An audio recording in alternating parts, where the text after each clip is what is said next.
មនុស្សគ្រប់រូបចង់មានជីវិតរស់នៅរីករាយនិងមានសុភមង្គលប៉ុន្តែវាជារឿងពិបាកបើយើងធ្លាក់ខ្លួនឈឺមានជំងឺជាច្រើនប្រភេទដែលបានកើតឡើងចំពោះប្រជាជនរស់នៅតាមទីជនបទប៉ុន្តែជំងឺដែលតែងតែកើតមានជាញឹកញាប់មានដូចជាជំងឺក្រពះជំងឺគ្រុនពោះវៀនអាសន្នរោគនិងជំងឺថ្លើមប្រភេទ A ជំងឺទាំងនេះធ្វើឲ្យយើងក្តៅខ្លួនឈឺក្បាលឈឺកខ្សោយសាច់ដុំឡើងកន្ទួលក្រហមនិងអស់កម្លាំងល្ហិតល្ហៃមិនចង់ធ្វើអ្វីទាល់តែសោះជំងឺផ្សេងទៀតធ្វើឲ្យយើងក្អួតចង្អោរនិងរាគរូសជំងឺទាំងនេះត្រូវប្រើពេលរាប់ថ្ងៃឬរាប់អាទិត្យទម្រាំព្យាបាលជាបានន័យថា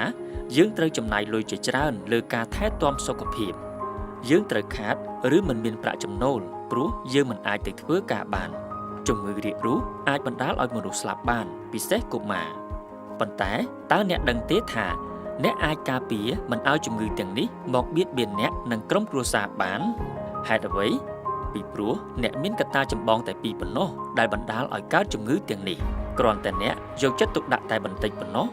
អ្នកអាចទប់ស្កាត់មូលហេតុដែលបណ្ដាលឲ្យកើតជំងឺទាំងនោះនិងថែរក្សាគ្រួសារអ្នកឲ្យមានសុខភាពល្អបានដូចនេះតើកត្តាចម្បងទាំងពីរនោះមានអ្វីខ្លះការប្រើប្រាស់ទឹកកខ្វក់សម្រាប់ទទួលទានបោកគក់ខោអាវលាងសម្អាតនៅផ្ទះរបស់អ្នកគឺជាមូលហេតុបណ្ដាលឲ្យមានជំងឺទាំងនេះមូលហេតុមួយផ្សេងទៀតនោះគឺអ្នកនិងសមាជិកគ្រួសារមិនបត់ជើងនៅក្នុងបង្គន់មូលហេតុទាំងពីរខាងលើនេះមានទំនាក់ទំនងគ្នាមានន័យថាបើមិនមានទម្លាប់ល្អក្នុងការប្រើបង្គន់នោះជាកត្តាដែលបណ្ដាលឲ្យទឹកដែលអ្នកប្រើប្រាស់អាចក្លាយជាទឹកកខ្វក់យ៉ាងងាយស្រួលហើយអ្នកអាចធ្លាក់ខ្លួនឈឺក្នុងវីដេអូមួយផ្សេងទៀតយើងនឹងលើកយកវិធីសាស្ត្រផ្សេងៗដើម្បីបានទឹកស្អាតយកមកទទួលទាននិងយកមកប្រើប្រាស់មកបង្ហាញលោកអ្នកបន្ថែមពីនេះយើងក៏នឹងលើកយកវិធីកែលម្អទម្លាប់ប្រើបង្គន់មកបង្ហាញផងដែរប៉ុន្តែសម្រាប់ពេលនេះយើងនឹងបង្ហាញប្រាប់ពីទម្លាប់អាក្រក់ក្នុងការប្រើប្រាស់បង្គន់ដែលបណ្ដាលឲ្យអ្នកធ្លាក់ខ្លួនឈឺហើយទម្លាប់ទាំងនោះអាចធ្វើឲ្យទឹកកខ្វក់និងធ្វើឲ្យអ្នកមានជំងឺផងដែរប្រសិនបើអ្នកបន្ទោបង់នៅទីវាលក្នុងសួនច្បារវាលស្រែឬក្នុងព្រៃសត្វរុយនិងសត្វល្អិតនាំគ្នាទៅរួមលាមកនោះបន្ទាប់មកពួកវាអាចចម្លងមេរោគទាំងនោះទៅម្ហូបអាហារដោយអ្នកមិនបានដឹង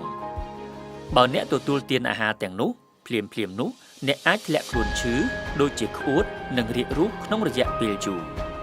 លើសពីនេះលាមកដែលបន្ទោបង់នៅខាងក្រៅអាចហូរតាមដីដែលអាចបណ្ដាលឲ្យប៉ះពាល់ដល់ស្ទឹងនិងអណ្ដូងបើអ្នកប្រើប្រាស់ទឹកកខ្វក់នោះអ្នកនឹងទទួលលទ្ធផលអ្នកអាចធ្លាក់ខ្លួនឈឺធ្ងន់ធ្ងរ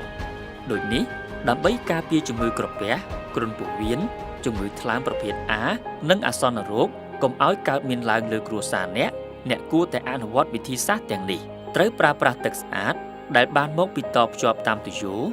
ទឹកអណ្ដូងបិទជិតឬទឹកភ្លៀងជានិច្ចទទួលទានទឹកចម្រោះនិងទឹកដាំពុះរក្សា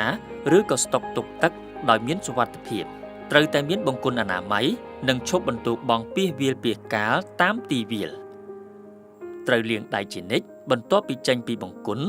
មុនពេលទទួលទានអាហារមុននិងក្រោយពេលចម្អិនអាហារផ្លាស់ប្ដូរកន្ទប់ទារកនិងមុននិងក្រោយមើលថែទាំអ្នកជំងឺទឹកស្អាតនិងទម្លាប់ល្អក្នុងការប្រើប្រាស់បង្គន់នាំមកនូវសុខភាពល្អដល់អ្នកនិងក្រុមគ្រួសារមានសុខភាពល្អគឺជាគ្រួសាររីករាយមានសុភមង្គល